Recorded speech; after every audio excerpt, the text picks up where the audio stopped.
Ndugu waandishi wa habari, nimeona tukutane kwa siku hii ya leo ya tarehe 31 ya mwezi wa 12 2025, angalau tuweze kuzungumza machache kwa wana Dar es Salaam kama sehemu pia kumshukuru Mungu na kama sehemu pia ya kuombea heri ya taifa letu kwa mwaka unaofuata 2026.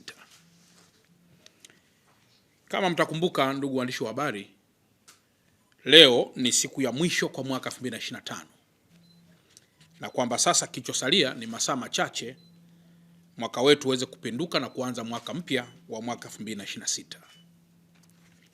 Lakini kwa mwaka 2025 yako mambo mengi ambayo ninyi waandishi wa habari mmeweza kuyafanya kama sehemu ya kuhabarisha umma kuhusu mambo mbalimbali ya mkoa wetu wa Dar es Salaam. Kwa awali ya yote, nipende kuchukua nafasi hii kwanza kumshukuru sana Mwenyezi Mungu ambaye ametusaidia sote tukawa hapa, lakini aliyetusaidia sana mkoa wetu wa Dar es Salaam ukavuka salama katika mambo mengi.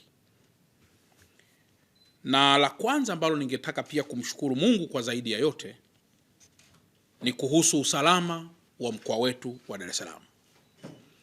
Mkoa wetu wa Dar es Salaam, kiwango na hali ya usalama mpaka sasa ipo juu sana, kwa maana kwamba bado tunaendelea kushirikiana na wananchi wote kwa ujumla ili kuhakikisha mkoa wetu unaendelea kuwa kivutio cha kila kitu, na hasa katika masuala ya uwekezaji na masuala ya makuzi ya kiuchumi katika taifa letu.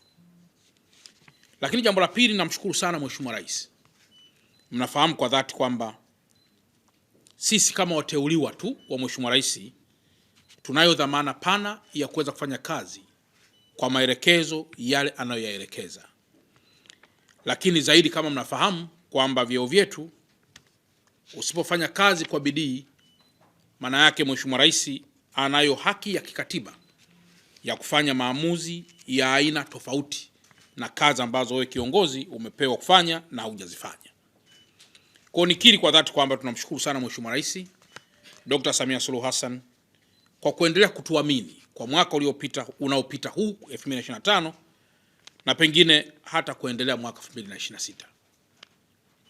Lakini pia niwashukuru sana timu ya wafanyakazi wenzetu na wananchi wote wa mkoa wa Dar es Salaam, mkiwemo ninyi waandishi wa habari, kwa kazi nzuri ambazo mnaendelea kuzifanya, kwa sababu habari ni muhimili wa nne wa dola, na kwamba pale ambapo mtaripoti taarifa inayoweza kugharimu taifa, ni dhahiri kuwa chombo cha habari kinaweza kuwa na role ya kuchochea ama role ya kuweza kuzuia au kupunguza kile ambacho kingeweza kupata taifa letu. Kwa dhati niwashukuru sana waandishi wa habari, na niwashukuru sana pia wafanyakazi wenzetu katika mkoa wa Dar es Salaam. Niwashukuru pia wananchi wote kwa ujumla pale ambapo tumefanya kazi na pale ambapo wakati fulani pia tumewaudhi wananchi wetu, lakini kwa pamoja tumeendelea kushikamana ili tuweze kulijenga taifa ama mkoa ambao una dira moja na mkoa ambao una lengo lake kubwa ni kuharakisha maendeleo. Aidha, jambo jingine la msingi sana, ndugu waandishi wa habari, nimeona ni vizuri sana pia tukazungumza machache ambayo tumepita nayo kwa mwaka 2025. Kama mtakumbuka kwamba mkoa wetu umeendelea kupokea fedha za maendeleo kama ambavyo mikoa mingine yote inapokea, na kwamba sisi katika mkoa wetu wa Dar es Salaam yako mambo kadhaa ambayo kwa muda mrefu yamekuwa ni kero kubwa sana. Lakini kwa dhati nitumie nafasi hii kumshukuru sana tena Mheshimiwa Rais kwa kusimamia kwa dhati ili kupunguza kero ambazo kwa mkoa wetu zilikuwa ni kero sugu na kero mama. Jambo la kwanza katika kero, mtakumbuka kwamba kila yalipotokea mafuriko katika mkoa wetu wa Dar es Salaam, kwa muda mrefu sana tumekuwa tukifunga baadhi ya barabara, na ambazo ndizo zimekuwa kiunganishi kikubwa cha uchumi kati ya wilaya zingine na wilaya ya Ilala ambayo iko katikati ya jiji letu.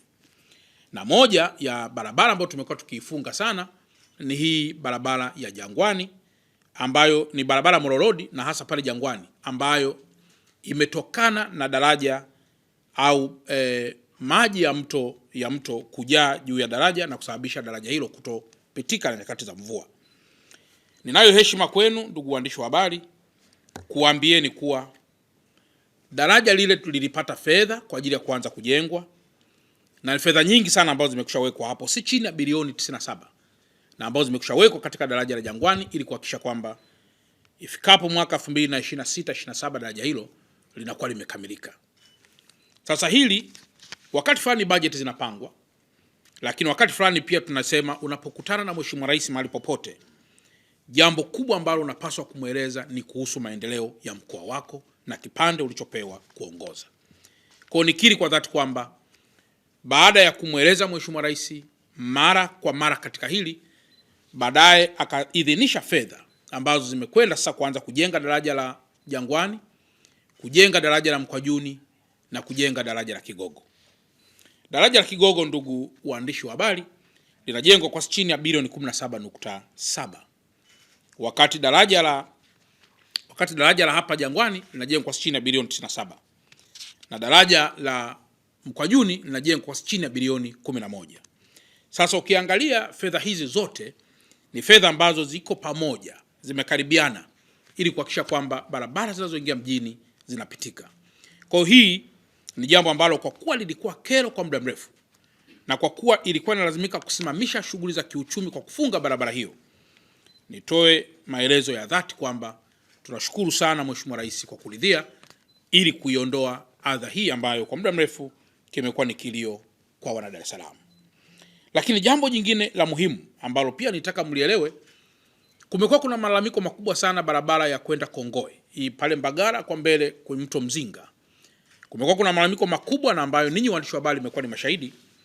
Baadhi ya wenzetu wamepoteza maisha yao kwa sababu ya magari kufeli breki, barabara kuwa nyembamba, na baadhi ya watu wameachiwa ulemavu kwa sababu ya ajali ambazo zimekuwa zitokea katika barabara hiyo. Ndugu waandishi wa habari, kwa sasa Mheshimiwa Rais aliridhia chini ya Wizara ya Ujenzi kwamba barabara hiyo itanuliwe, barabara ambayo inaitwa Rangi Tatu Kongoe, Mbagala Rangi Tatu Kongoe ipanuliwe, na kwamba sasa inajengwa kwa si chini ya bilioni 54.5. Na ujenzi huo kwa sasa umefikia 25%. Naeleza haya ndugu zangu waandishi wa habari kwa sababu unapofunga mwaka ni vizuri sana pia wana Dar es Salaam wakaelewa progress ya maendeleo ambayo mkoa wetu umepata ndani ya muda mfupi sana wa utawala wa Dr. Samia Suluhu Hassan. Lakini jambo la tatu jingine katika mfumo huo wa barabara, kama mtakumbuka, Dar es Salaam kwa sasa imewekeza viwanda vingi upande wa Kisarawe tu pale Kigamboni. Na kumekuwa kuna malalamiko makubwa sana ya muda mrefu kuhusiana ubovu wa barabara ya kutoka Kibada, Mwasonga mpaka Kimbiji. Barabara ile ndugu zangu waandishi wa habari, barabara ile inajengwa sasa kwa kilomita 41 na ujenzi huo umekwisha fikia 50%. Madaraja yanajengwa na anajenga mzao mwenzetu ambaye anaitwa Esteem, na wakati tayari madaraja mengine yamechanganyikana kati ya wazawa pamoja na watu ambao sio wazawa, lakini kutokana na ukubwa wa mitambo. Barabara ile ndugu zangu inajengwa kwa bilioni 83.8.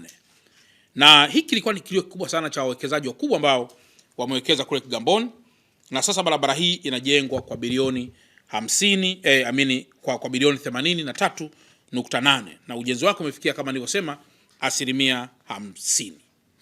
Lakini kama mtakumbuka pia mwaka jana au mwaka juzi zile mvua nyingi, wapo wananchi barabara ya Kunduchi walidai tumeokota magari ambayo kama mnakumbuka ni baada ya madaraja kusombwa. Madaraja yale Mheshimiwa Rais ametoa fedha si chini ya bilioni 11 pale chuo cha NDC kwa chini, ili pia daraja lile na lenyewe liweze kutengenezwa vizuri na Watanzania waweze kupita. Kwa sisi mkoa wetu Dar es Salaam kwenye upande wa barabara na hasa zinazomilikiwa na TANROADS peke yake kuna zaidi ya bilioni 900 ambazo zimewekwa katika mabarabara, ukiweka barabara za mwendo kasi, barabara za kawaida pamoja na madaraja yake. Kwa hiyo tunapofunga mwaka 2025 ni vema tukawaeleza wana Dar es Salaam kuhusu adhima ya makuzi ya mkoa wetu ambayo serikali imeweka chini ya uongozi ama utawala wa Mheshimiwa Rais Dr. Samia Suluhu Hassan.